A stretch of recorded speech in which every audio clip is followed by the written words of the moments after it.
This is the Pennsylvania Report with State Senator Rob Teplitz. The Pennsylvania Report, a look at your state government working for the future of Dauphin and Perry counties.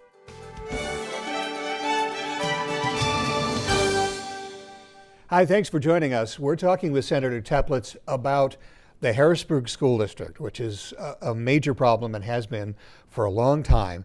But there are steps being taken right now to solve those problems and get things moving in a positive fashion. And you and some of your colleagues took a tour of a Harrisburg school recently as part of that ongoing situation to move things forward. Right. I'm a co-sponsor of a bill that would create a fund to invest in our school buildings. We toured Steele School, which is on 5th Street in Harrisburg. We did that as part of trying to raise attention to our bill, which would allow us to reopen buildings like that. I mean, that building needs $5 million of investment, and what we would do is, target those kind of investments to school districts like Harrisburg that have the greatest financial need. Now, on the tour, you were accompanied by one of your colleagues, Senator Vincent Hughes of Philadelphia, who is the Democratic chairman of the Appropriations Committee. That's the committee with the money, so that's a good ally to have in this. He's touring schools all over the state pretty much for that same reason, to get an assessment of what's needed. Yeah, I mean, it's not just our school district here. I mean, there are school districts across the state that would benefit from this bill. What I like about the bill is that priority is given to those in financial recovery. So the Harrisburg School District would be at the top of the list and be eligible for one of these grants in order to invest in the building. Now, when we talk about education funding, as we do in most, every time the budget comes up, for example, we're not necessarily talking about investment in construction or repair of schools, are we? We're just talking about day-to-day operations. Right. I mean, there are great capital needs, building needs that are left unaddressed. And, here in Harrisburg, we have a situation where that school building is needed. It's needed for capacity reasons at other buildings. It also, if we were able to reopen that building, really, then it would mean that kids wouldn't have to walk as far in order to get to school, so that it would address some very important public safety issues. So, that costs money, and we learned from the superintendent that it would cost about $5 million to fix the roof and address mold and, deal with all sorts of issues in order to reopen the school. But if we could do that, it would be a great benefit for the kids in the district. That school would cost $5 million to get back up to spec, if you will. What about other schools?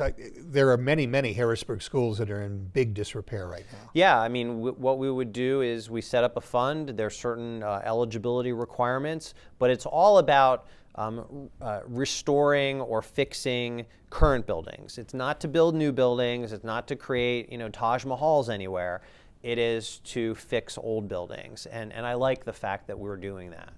What about the school district itself? Again, the city's under receivership, so is the district. How does this all work out as far as getting them the funds that they need? Well, the school has a recovery officer appointed by the state, and we've worked with that officer. The school district has as well, and I think there's a good partnership now between the state, the school district, and local officials to try to move the city school district forward. The finances have been stabilized. Now we're focusing on academics, and I think that we have a good path going forward in terms of the partnership, the serious effort that now exists to help improve that district. I would just throw this out that we're probably not going to get close to the total amount of money that we need to fix all of the schools in the Harrisburg district, because if the Steele school needs $5 million, there are other schools that need at least that much just for repairs, schools that are currently occupied. How close are we going to get to making a real dent in getting these schools back up? Well, the bill would essentially take out a bond in order to borrow hundreds of millions of dollars at a fairly low cost in order to make these investments. Now, not all of that is going to happen in my district. It'd be great if it did, but there'll be a significant amount of money, and school districts like Harrisburg that have the greatest need, that are designated by the state to be in financial recovery, they'll have priority. So I would hope that we'd be able to address more than one building. Your legislation obviously has the backing of Senator Hughes. How else is it being supported in the Senate? Yeah, there are a number of co-sponsors. I don't think it has been formally introduced yet. I think we're still waiting for more co-sponsors that may be interested. But it's gotten very good response, and Senator Hughes is promoting it all over the state, and I was very pleased that we were able to be part of that here.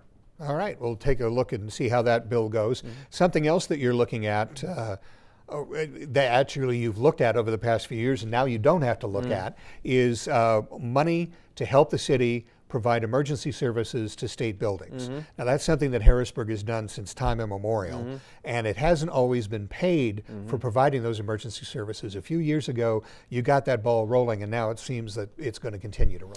That's right.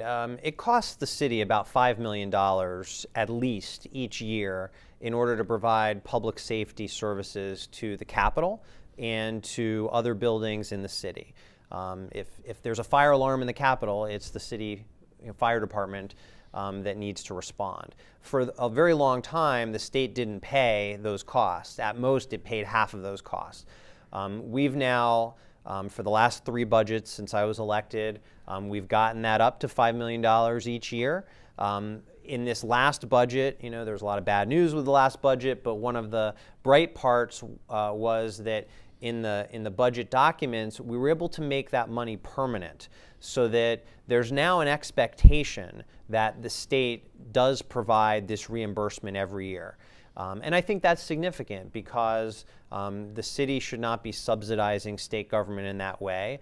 Even aside from the impact on the city's budget at a time when we're trying to get out of financial crisis, it's just not appropriate. So I consider that a major win for the city and the taxpayers of the city who otherwise are bearing the cost.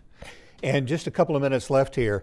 There's a board, the Pennsylvania Cancer Control, Prevention, and Research Advisory Board, that's ready to expire. You don't want that to happen. That's right. Many of these boards have expiration dates. They're created and they're allowed to run for 10 years, 20 years, whatever. Well, this one sunsets June 30th of 2016. It was created many years ago, and it's already been extended a number of times. We want to extend it another 10 years so that the board can continue doing its work, supporting research and advocacy and advising the Secretary of Health and the governor, on the state anti-cancer efforts. So I want to make sure that just as we have a June 30th budget deadline we're working towards, we also want to make sure that we extend this very important board. And very quickly, how's that going? Have you gotten good response? We have gotten a good response, and I'm optimistic at this point that we'll be able to get it done.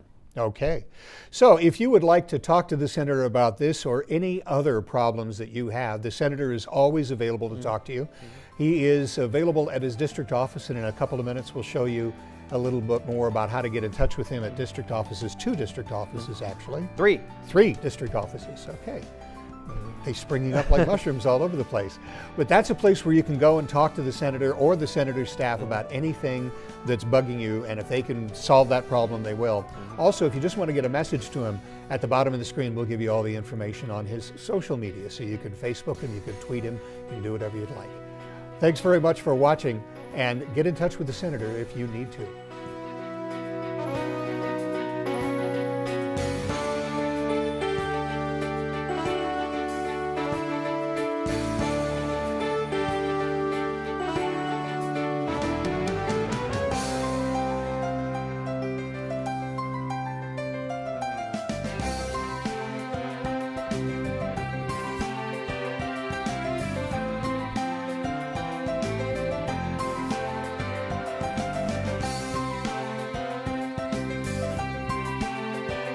People with disabilities may request a transcript of this program by calling area code 717-787-5166.